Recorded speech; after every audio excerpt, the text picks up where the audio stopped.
Shares of Tesla rallying today as the incoming Trump administration reportedly looks to set up a federal regulatory framework that could ease rules around self-driving cars. It's not the only name seeing a boost today. Deirdre Bosa's got more on that in today's Tech Check. Interesting headlines today, Dee.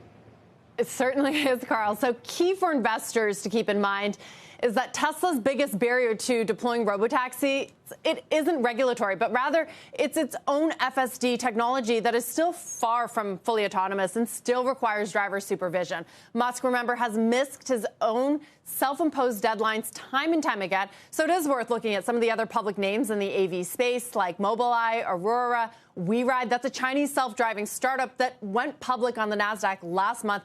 They're all surging today as well. But the current far and away and maybe unappreciated or underappreciated leader remains Alphabet subsidiary Waymo. It, not Tesla, would likely be the biggest beneficiary from a federal framework if that were to happen. Now, through June of this year, let me remind you, Waymo clocked 25 million rider-only miles. Today, it's completing more than 150,000 paid rides per week. It also just raised $5.6 billion.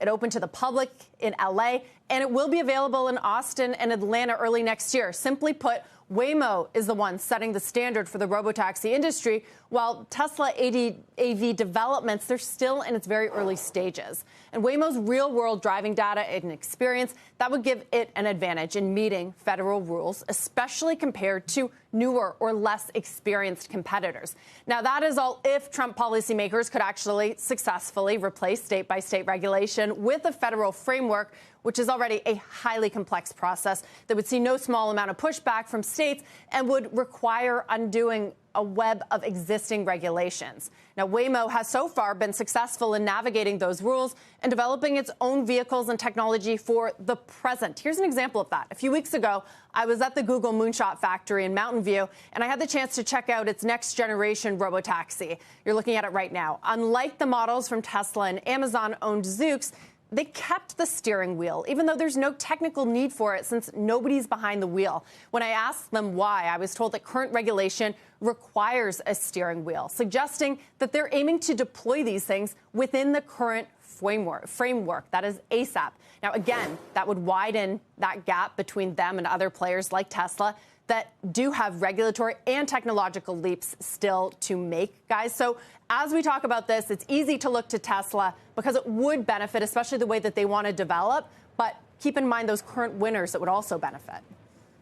Interesting note out of Saganaki today over at Bernstein, D. He keeps his 120 and underperform on Tesla. His general point is if level 5 autonomy doesn't work, that states will push back. If Tesla, in his words, is able to essentially self-certify, then they're going to open themselves up to more liability than if they did have a robust regulator. That's a great point, and we've seen how some of that liability has even shaped in deploying and developing its FSD technology. There's been lawsuits. There's questions from the regulators about that. So, you know, what you hit on and what, of course, the note hits on is this idea that we've seen Tesla shares gain so much, especially over the last few weeks since that Trump victory.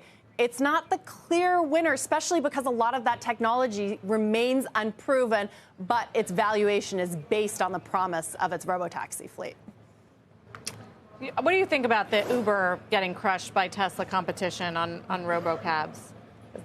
I think Uber could be crushed by Tesla, but in the nearer term could actually be hurt by Waymo. And this is a complicated proposition because it's partnering with Waymo.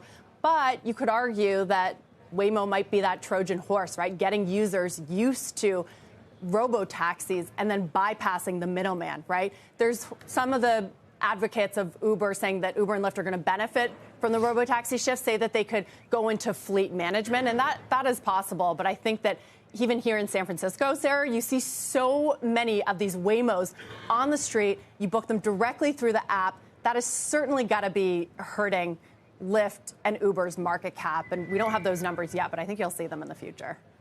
All right. Also, Musk confirming the robo-van is under development, something that they rolled out during the iRobot event as well. The We Robot, I should say. Thank you, Deirdre. Deirdre Bosa. Thanks.